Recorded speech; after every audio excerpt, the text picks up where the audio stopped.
各位觀眾大家好，今日咧好開心可以請到何文傑 Raymond 嚟到我哋嘅節目，同我哋講下更多關於北部都會區嘅發展。Hello Raymond 你好。Hello， 多謝你嘅邀請啊。係啊，我有睇過你文章啦，你有寫唔同嘅文章關於北部都會區。我見到有一個特別有趣嘅就係你講咗城市規劃，好少人會以一個城市規劃嘅角度啊，或者佢嘅有機性去睇北部都會區嘅發展。你可唔可以講多啲咧？即係首先我就好開心，原來我寫嘅文章係有啲共鳴嘅，有反響先啦，可以唔同意嘅嚇。我寫專欄都寫咗即係20-30年，有一日我統計下，哇！我寫咗100幾200萬字，咁有時候寫一篇文章，有啲意念出咗嚟咧，都好想係能夠引發到，原來有人會留意喎。咁其實我無論係探討咩話題咧，都比較傾向係一種想法啦，就係政府嗰個行為咧，就盡量少嘅，越少越好嘅。咁俾翻民間咧去自發咁樣去發展啦。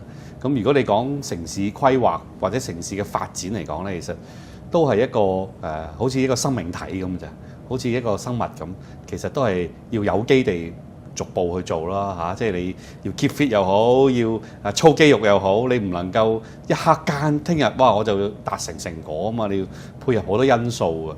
咁有時候我哋一講政策咧，就好似哇政府想做就做到啦嚇，一下咪用公帑啊，或者立啲法例啊，或者係強制啊咁樣。咁但係其實好多時要順應到一個社會嘅趨勢。或者我哋要隨住個社會變化去修正我哋啲目標，係有機地緩慢地去進行咯。尤其喺城市發展裏邊咧，呢個更加係重要。但係即係我聽到有好多受訪者，我訪問咗好多唔同嘅嘉賓，佢都話即係政府嘅規劃要做好啲，希望政府主導係可以即係可能我哋呢個片區係發展啲咩啊？咁我哋係主動地有為地去為香港未來嘅新嘅經濟發展去做一個規劃。你覺得唔應該咁嘅？呢啲口號係好漂亮嘅，好動人嘅。咁但係好多時喺落實嘅時候呢，我哋往往面對好多好具體嘅困難嘅。就你講北都咁為例啦，最早出現呢個整體嘅概念係2021年嘅林鄭月娥政府嘅施政報告。而家係2026年咯，5年過去咯。當時講話成個北都發展係20到30年，咁已經如果用20年講係過咗1/4咯。咁但係我哋見到啲乜嘢呢？其實想像或者個計劃係好容易嘅，一份施政報告嘅可能200字，但係去到落地嘅時候呢，哇！5年我哋當然好努力去推進啦，有好多嘅項目啦，都已經有啲招緊標啦，有啲做緊添啦。咁但係你去到話，如果用20年嚟講，而家遠遠未遲咗㗎咯喎嚇，你睇唔到嗰個時間可以做得到。咁但係如果你睇翻成個香港嗰個城市發展呢，其實好多時都係好多偶然嘅，同埋係見到問題我哋咪拆解咯。咁我同你都喺將軍澳社區工作啦，即係啲地社區工作啦。咁梗係當然見到好似將軍澳呢一類新市鎮就好政府規劃嘅，係嘛？咁但係你再睇翻遠少少，成個香港發展衛星城市，第一個係觀塘啊嘛。咁點解要喺觀塘度搞衛星城市呢？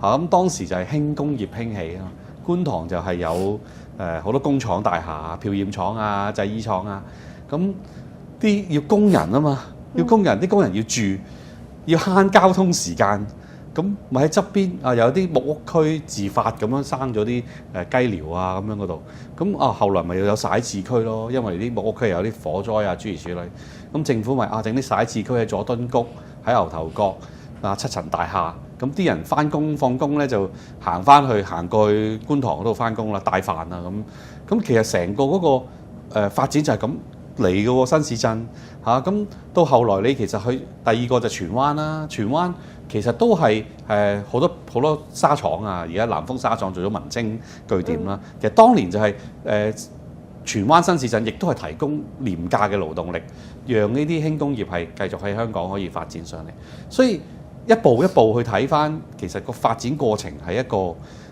有機嘅過程。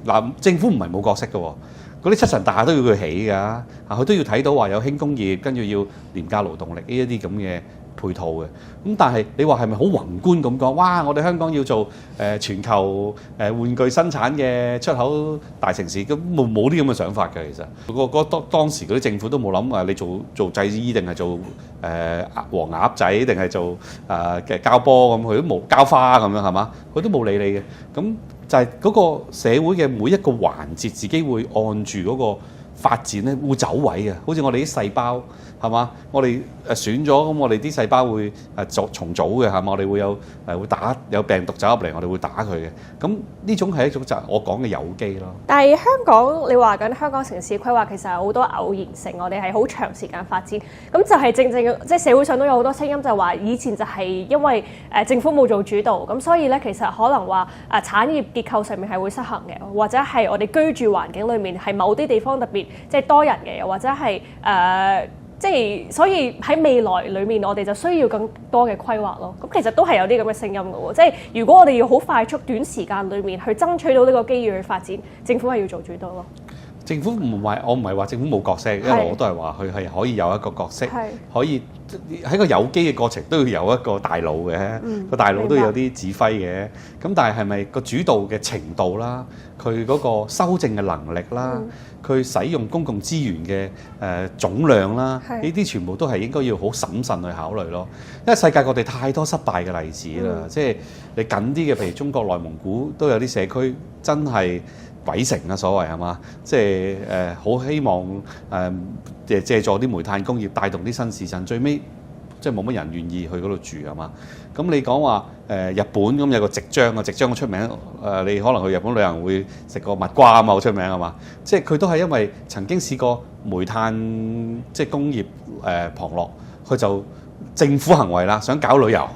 哇！大力咁去推起啲咩旅遊勝地啊咁樣，咁但係最尾係失敗喎。咁啊2006年嘅時候，夕張市咧就係喺日本第一個宣布破產嘅城市，係一個發展大計，即係將煤炭變成旅遊，而最尾成個城市嘅公共財政崩潰嘅一個經典例子啦。就算你去到西方國家都好多呢啲例子嘅，即係美國即係科羅拉多州。佢都曾經試過個州政府，哇！我哋要大力推動啊，即係新區啊咁樣。咁啊，商界係有參與嘅喎，好多啲新嘅發展商啊，走出去投資去呢個州喎。咁最後係有15個房地產商係破產。即係所以其實當政府要高度去介入嘅時候咧，如果佢純粹用公共資源咧，其實係好危險嘅。即係因為係如果用私人嘅資源，佢係會好審慎㗎嘛嚇，你自己荷包一間食去邊度食晏咁，你諗一諗啊。咁但係喂唔係喎，一間 cam 翻呢個製作室嘅喎，咁你又冇咁審慎㗎咯喎，都係 cam 公數嘅咁樣係咪？咁所以嗰啲叫 other people money 啊嘛，OPM 係嘛？人哋嘅錢公帑就好似人哋嘅錢咁。咁所以你當係講一個整個城市嘅發展時候，個金額係極之巨大嘅。咁同埋當失敗嘅時候咧，個後果咧係可能係我哋下一代人或者再下一代人都承受唔到咯。明白，即係頭先你都提到好多失敗嘅例子，咁呢啲其實都係我哋需要學習嘅經驗啦，需要去吸取嘅經驗。中國內地其實都有好多唔同嘅成功嘅例子。咁你覺得喺香港政府發展北部都會區嘅時候，佢嘅原則應該係咩咧？即係有啲咩佢係需要規劃，有啲咩佢係應該放寬，佢嘅修正能力，我哋要點樣去確保佢係有嘅咧？即係我覺得我哋香港人最我自己都係個成長過程，都成日會去深圳啦，係嘛？我哋作為旁觀者係睇住深圳嘅成長嘅喎。我記得我細個同爸爸媽媽係去羅湖嗰度，係抬啲棉胎啊、衫啊咁翻鄉下，係逼到不得了喺羅湖，係即係等好耐都未一架火車嘅喎。跟住到今天，你睇深圳係全世界舉世矚目嘅一個千幾萬嘅超級人口大城市。咁喺個過程，當然深圳市同埋國家有好多嘅扶持啦，有好多嘅政策啦嚇。但係騰訊點解會揀深圳呢？點解會有大疆呢？點解美團總部會喺深圳呢？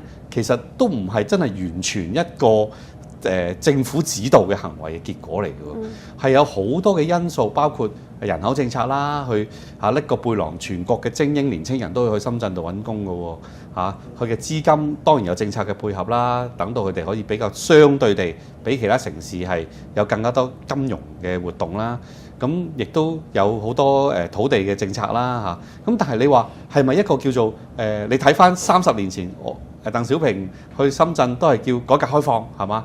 效率就是生命嗰時嗰啲招牌啊嚇，仲喺蛇口港度，而家有博物館擺出嚟嘅喎。你睇翻嗰啲時冇講話深圳要做科技大城嘅喎嚇，冇話比亞迪即係汽車生產要喺深圳度做喎。咁你可以睇到其實嗰個過程係一個政府行為啦、民間啦、商界啦，係不斷互動啊。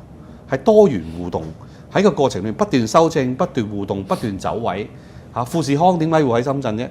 話冇人去講過話，你要去揾蘋果度傾下啲手機係咪？當時都未諗到有智能手機啦，係嘛？咁個過程其實係一個會有，即係點解我話用有機咧？有機就係會個細胞係有時會縮細，有時會做放大噶嘛。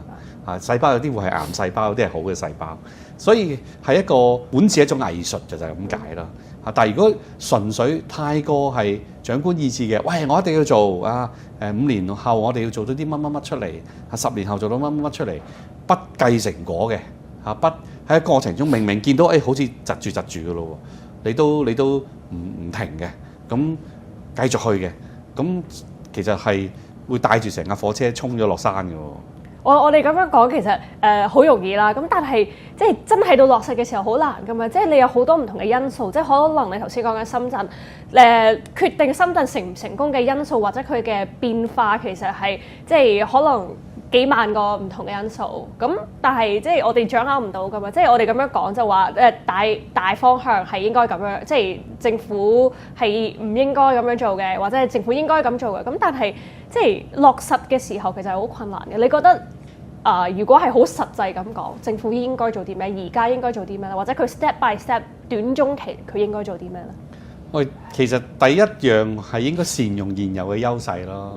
即係我都有另一啲文章，可能喺個節目前你睇到我一部分文章啦，有一啲我寫咗幾次嘅，可能有啲唔係我用我名啦。咁我譬如提議北都第一個梗係做邊境經濟啦。而家我哋嗰啲邊境啲設施係淨係攞嚟過關嘅喎。你睇蓮塘口岸全新起出嚟嘅，得一間便利店嘅啫，冇任何經濟活動嘅，佢仍然四周圍係禁區咁樣封住晒嘅，冇任何商業規劃嘅。好啦，你攞張回鄉證出嚟，一過到蓮塘對面係點樣啊？你有冇去過啊？我有。一踏入去就係一個大商場嚟嘅咯喎。你要食潮汕肥牛又有酸菜魚又有洗牙又有配眼鏡又有，乜都有喎。跟住再隔離有戲院有各式各樣，跟住樓上就係住宅咯。喂，你睇到兩地政府對於個邊境嗰個概念已經有翻360度嘅分別啦。我哋保留住仲係英治時期嗰種邊境，喂，軍事要塞嚟㗎，驚會衝落嚟打仗咁嘅概念底下，去將佢視為一個禁區啊嘛，所以咩活動都唔會規劃入去咯。咁起邊境嘅係咩啊？係保安局㗎嘛，保安局係唔會去諗經濟㗎嘛，佢需要嘅就係做好保安啊嘛。咁所以佢又唔會錯㗎喎。從佢嘅角度，我要嚴啲嘛，保安梗係要嚴啲啦，我海關梗係要睇下有冇人走私啦咁但係其實你睇內地嗰邊已經係超前得好緊要，呢個亦都唔係今時今日。羅湖城已經好早已經係咁㗎啦，羅湖城已經係成為國家改革開放一個標的嚟㗎啦即係一個好成功嘅一個例子啊嘛。咁但係咁多10年，我哋都冇學到呢種轉變。咁你講話北都就係要將呢個兩地嘅優勢互補啊嘛。咁你第一樣行嘅咪就係拆牆鬆綁咯。即係你要賣地最好賣，梗係邊境嘅地啦。你唔好話最好做到係個好似蓮塘咁，樓上就係住宅啦。嗰度你肯賣做住宅，肯定賣得出去嘅。有啲內地人可能會買嘅，或者香港人好需要頻繁往來嘅，我又中意喺香港有間屋嘅，咁又會買嘅。咁即係其實呢啲你一鬆出嚟，已經即時係可以賣到地，可以由商界去起商場，喺商場裏邊有消遣娛樂活動咁呢啲，但係即係特區政府都冇拎上個議程去傾啦。你頭先講到商場啦嚇，口岸經濟啦，咁除咗口岸經濟，我見到其實你都話喺香港第3個馬場喎，即係將一個產業其實都要多啲娛樂化，多啲娛樂喺裏面先至可以吸引到啲人流。可唔可以解釋多啲啊？即係其實你講北部都會區，佢講緊嘅面積係全香港總面積嘅1/3喎。我哋嘅現有嘅2/3係經歷。當中好多係郊野公園啦，我哋嘅咁嘅城市嘅呢個咁細嘅面積，用咗幾多百年去起出嚟咧？你而家用全港嘅1/3嘅土地，我哋又要花多幾多百年先可以重整一個好似香港現有咁有活力嘅城市嘅面貌咧？其實係一個好艱巨嘅過程，甚至乎喺人類歷史上有咁成功嘅例子係唔多嘅。咁中國內地好多㗎。中國內地就係喺深圳咯，係啦，深圳已經係成功啦。但係你睇譬如話橫琴已經唔成功啦，橫琴已經係一個好失敗嘅即係揠苗助長嘅表面繁華啦，即係50%嘅空置率喎。即係高樓大廈，你喺澳門望過去係好多甲級商廈外表嘅高樓大廈，但係而家係要愛嚟做住宅喎。講緊咁究竟嗰啲產業點樣最後會點咧？即係投資咗嘅人嘅錢係點呢？仲有啲仲起緊喎。深圳嘅成功好大程度係真係食住成個改革開放全國嘅力量嘅總和嚟嘅，即係包括人力啦、錢啦、資金啦、知識啦，匯聚晒喺個地方。咁所以佢咪可以好成功咁興起咧？咁當然個政府都好聰明嘅，譬如我講蓮塘咁呢啲例子，佢其實佢做得好好啦，係嘛？佢嘅地鐵網絡係嘛？即係佢嘅效率其實高過香港好多，即係深圳有299個站喎，300幾個站啦再新，我哋香港100個站啫喎，人哋用咗10幾年起出嚟喎，我哋用咗半個世紀喎，人哋多我哋3倍喎。咁你睇到，但係而家我哋北部都會區嘅鐵路網，如果喺東邊都仲未諗到點疏通嘅喎，鐵路都未有規劃嘅喎，仲仍然話用緊我哋現有嘅東鐵嘅啫喎，在橫邊搭巴士咁去喎。頭先你話我寫個文章提第3個馬場，其實喺規劃嘅初階咧就講過北部都會區嘅東部咧係做休閒娛樂嘅發展嘅，因為都唔可能咁大嘅地全部都係商業啊創科噶嘛。咁而東部嘅深圳咧，其實本來譬如近啲大梅沙、小梅沙，嗰度有華僑城咁鹽田咁，除咗港口之外，其實佢都好多娛樂休閒設施。咁嗰度可唔可以做到一啲聯通咧？或者發展咧，其實係好多空間嘅。咁其中一個香港未來發展嘅優勢咧，都係一定要一國兩制行穩致遠咯。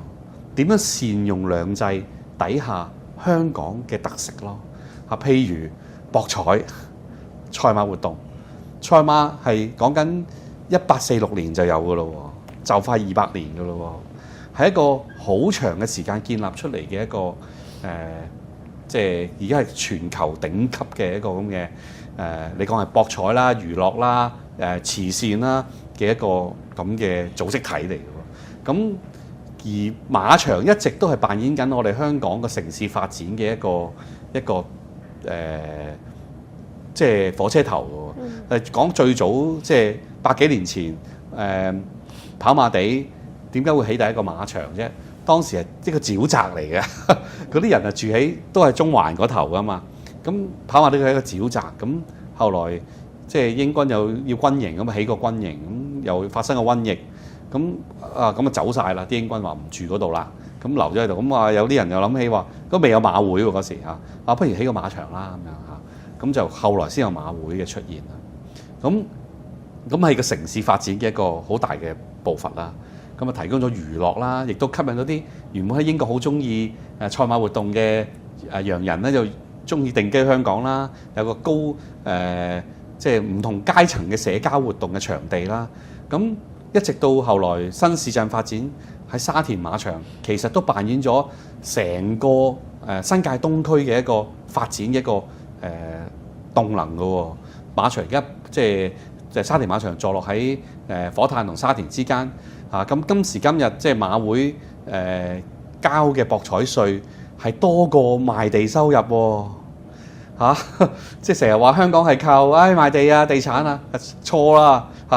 呢幾年已經係靠博彩收入㗎啦嚇。咁你唔好笑澳門啊，我哋香港都係咁樣。咁但係同步即係馬會亦都做咗慈善喎，一年捐90億，即係唔計交俾博彩稅嚇，另外自己直接投入慈善嘅資金係咁多。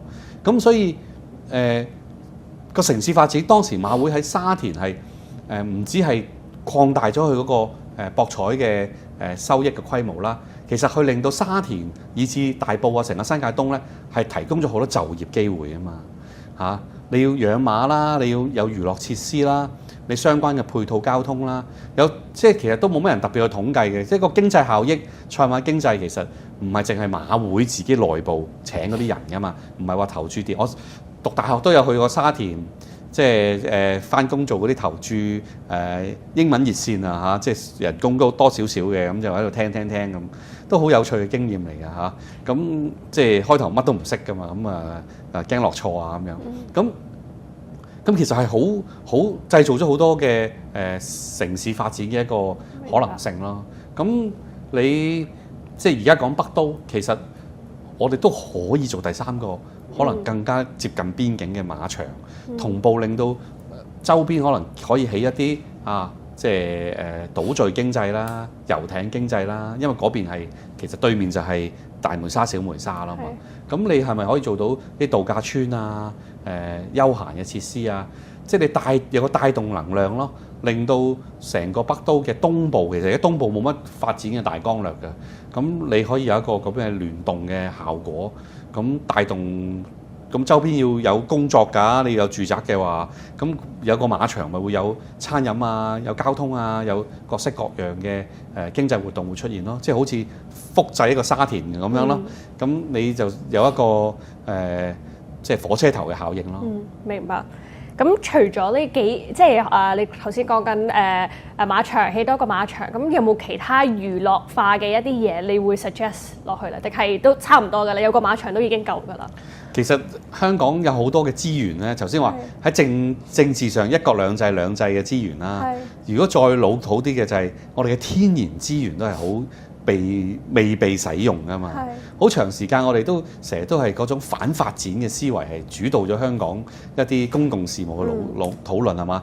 你話一話係郊野一使用或者海岸嘅設施使用，咁又話有人走出嚟話要破壞呢樣破壞嗰樣，但係其實發展本來人類嗰個需要就係大於嗰個天然嘅環境㗎啦，你本來就一定係會對天然嘅一啲原貌會有啲改動㗎啦，咁。好似香港其實有幾百個島嶼嘅喎，到今時今日真係曾經話善用過啲島嶼作為旅遊資源嘅，就係曾經喺西貢有個橋咀島咯，係嘛？咁私人投資咁最尾都係即係冇乜配套底下都好難做落去。咁但係其實而家呢幾年政府有講過遊艇經濟啦，係嘛？咁呢個其實係疏導到一啲政策或者係牌照。泊位、維修、遊艇買賣，其實北都特別東部嘅係有海岸線㗎嘛，其實都可以做到個跨境嘅遊艇嘅設施嘅。咁其實你話講緊天然資源，深圳都有好多啊。你覺得有冇一個可以聯動或者聯合嘅一個可能性咧？咁你淨係遊艇，咁你已經可以係泊喺香港啦，深圳嘅人可以嚟香港玩遊艇啦。咁遊艇喺內地又係有啲政策嘅局限噶嘛嚇。咁香港就係善用呢個兩制啊嘛，應該。明白。即係你可以擁有遊艇，甚至乎係好似一啲美國邁阿密咁，唔係有錢人富豪先係可以擁有遊艇嘅喎。你要去到中產階級都享受到呢啲海岸設施，呢個咪提升成個城市嘅幸福感咯。你啲遊艇可以第一可以，你當你泊位充足嘅時候，你可以唔使咁大隻㗎，細隻啲咁嚟，好似一架私家車咁嘅錢㗎啫嘛。好多中產都買到私家車㗎。第二你可以係夾份㗎嘛，可以係股份制㗎嘛，可以3幾個朋友去買一架大啲嘅遊艇。咁你喺北美咁都係即係佢哋都係遊艇係沿岸咁周圍去。喺歐洲都係嘅喎，你喺西班牙你嘅遊艇你可以去揸去法國嘅喎，喺岸線嗰度一路咁遊上去嘅喎。咁你係一種創造一種新嘅一種旅遊同生活嘅體驗啊嘛。咁你係好多發展嘅空間嘅，而呢啲唔係政府，我就係講話唔係政府主導，係政府唔好阻住。係，我聽落去，我覺得成個計劃好吸引啊！我都會好想去玩啊！你但係由而家乜都冇，你到要有得玩，你個過程，你政府嘅角色就係，頭先我話要社會發展要有機，就係政府角色就係因勢利導咯，係嘛？譬如而家你講呢啲嗱，你發展馬場，第一政府啲俾唔俾先？我要跑多幾場馬，你俾唔俾先？呢啲法例啦，遊艇。嗰啲泊位嗰啲規則係點先嚇？你嗰啲淨係而家個大計啊，即係嗰個揸遊艇嗰個人啊，佢要飛嚟香港度考牌嘅喎。全世界得香港係咁嘅啫喎。即係一個馬來西亞嘅船長，我想揸架船過嚟，佢需要個人過咗嚟搞通個牌，佢先可以揸佢隻船過嚟。咁當然講緊，如果成隻遊輪、成隻貨輪，咁你梗係要咁啦。可能你可以嚴啲啦。但係如果你個遊艇係 take your own risk 嘅啫嘛嚇，你揾咗個人沉咗隻船，你自己成家人喺度嘅啫嘛。咁你政府呢啲咁嘅規則上嘅梳理啊，都未做好啦。咁你仲要加上你有冇一個想法咯嚇，即係你有個諗法啊，跟住要同內地嘅部門城市傾掂數，喂，我哋真係可以做到喎！成個廣東省嘅遊艇旅遊，我哋香港就係重鎮啊！成個廣東省嘅人都容許佢哋落嚟買遊艇嘅咁樣，咁個產業咪會出嚟咯。自然就係呢個叫自然而然啊！商界嘅力量就會走埋嚟㗎啦，佢就會入嚟搞遊艇會，入嚟搞即係度假村㗎啦。即係拆牆鬆綁，你覺得係即係最重要嘅一個部分？呢個係除咗拆一啲現有蕭規曹隨咗幾十年係咁噶啦即係到今時今日，遊艇都係叫做康樂用途㗎，即係唔可以話作為交通用途㗎。咁就係咁咁咯。咁係咪可以改咧？係嘛？即係呢啲想法係咪可以根本地改變咧？咁有人覺得即係簡單啲整個遊艇，我喺北都嗰邊第日真係有個馬場嘅，我又可以有個交通工具去到小梅沙嘅、大梅沙嘅咁樣，咁得唔得咧？所謂政策咧，即係我記得我讀博士嘅時候有一堂都係讀政策咁白板咁樣，啲同學喺度講咩 policy 呢個外國教授啦，佢話咁啊一路講，即係好多同學提啦咩 policy 寫到成個白板滿晒，跟住我就走出去，即係我拆晒啲嘢，我話乜嘢都冇都係一個 policy。即係你乜嘢都唔做，就係一個政策。對於一啲事情，政府乜都唔做，你放晒手，你俾民間、俾商界去參與，呢種就係一種政策態度咯。咁但係對於遊艇經濟嚟講，即係呢一樣嘢，而家喺香港私人市場有冇其實有冇私人企業想做咧？有好多香港係個好充滿創意同埋充滿呢個創業精神嘅地方嚟嘅。但係好多嘅我認識㗎啦中小企嗰啲創業家有好多諗到出嚟，甚至乎已經執行咗。但係因為你喺香港同啲政府部門交涉，唔好啦，我賣去外國算啦啲嘢，你覺得有一個最 efficient 嘅方法係解決晒？因為即係我哋啱啱就係講緊一小部分啫嘛，即係淨係遊艇呢一 part。咁其實香港需要拆牆鬆綁嘅嘢仲有好多好多。咁應該點樣去提速提效去拆牆鬆綁咧？北煲嘅發展咪就係好似我要夠膽走出去個課室度拆晒同學啲字一樣咯。你政府要走出嚟話俾人全香港聽，其實我歡迎任何商界嘅建議，幾天馬行空都得嘅即係我哋係願意成個政府係有一種咁嘅開懷嘅態度。所有部門，香港政府有108個部門啊，你淨係要背晒個部門嘅名，你都已經暈咗啦，係咪？一個做生意嘅人，我點會去花咁大嘅精力去衝破各個部門嘅呢啲樊籬咧？但係調翻轉，如果政府成日一開初節目我哋講話，咁政府有咩角色咧？政府角色你就要俾出一個態度出嚟，話呢個咁大嘅項目，我哋政府自己搞唔掂嘅。我哋係願意同所有想一齊參與嘅人攜手，跟住咪一步步去做咯。佢都招緊商㗎。係啊，招緊商，但係你叫人哋一定係有啲目的啊嘛。要做創科啊嘛，咁唔係個個做創科㗎嘛。我養雞得唔得啊？喺廣東省喺雲浮有個叫溫氏集團，用人工智能養雞啦，用人工智能去24小時聽住啲雞嘅叫聲，邊隻雞發雞瘟就即刻掹起佢，因為佢把聲會變㗎嘛，感冒啫，人感冒一樣啫嘛，個道理好簡單啫。但佢養人哋個集團養咗幾十年雞，今天佢一個飼養員可以養一年養原本5萬隻雞，因為有人工智能，但係可以一年養15萬隻雞。喂，香港可唔可以啊？如果有個人話我想喺香港喺北都養雞得唔得啊？算唔算係創科嘢咧？咁佢都100個問題，我揾阿孫東定係揾阿謝展寰咧？咁定係要揾阿陳國基定係揾李家超咧？即係其實你仲要我哋係唔俾養雞喎，因為20年前嘅禽流感喎。咁但係而家科技已經解決晒，唔會有禽流感，個人工智能已經即刻夾走佢啦嘛。咁有冇人去拎出嚟重檢呢個香港唔可以養活雞咧？跟住你話點解啲人要北上消費、北上食嘢啫？喂，我喺大圍個圍坊食隻新鮮雞680蚊啊！我都睇隻張單，我係咪收錯錢啊？我搭到去羅湖係68蚊，仲有好嘅服務。咁點解唔可以做咧？其實好多嘢係環環相扣。點解話城市係有機體咧？即係你養雞係聯繫到你嘅餐飲啦，市民過節啊嚟緊過年嘅食隻新鮮雞嗰種滿足感、嗰種幸福感以至你講旅遊講美食其實全部係環環相扣，呢啲就係城市嘅有機嘅表現咯。但係政府嘅行為有時候就係太過，因為佢要執行佢執行嘅時候就要分門別類啦，佢就唔可以有機地執行。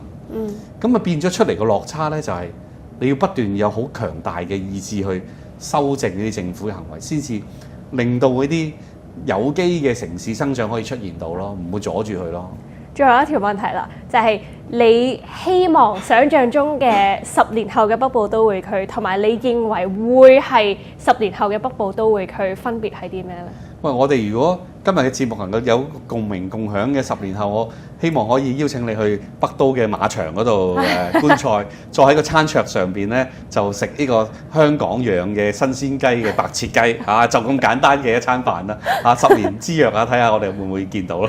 好啊，非常之多謝你今日嚟到我哋嘅節目 ，Thank you。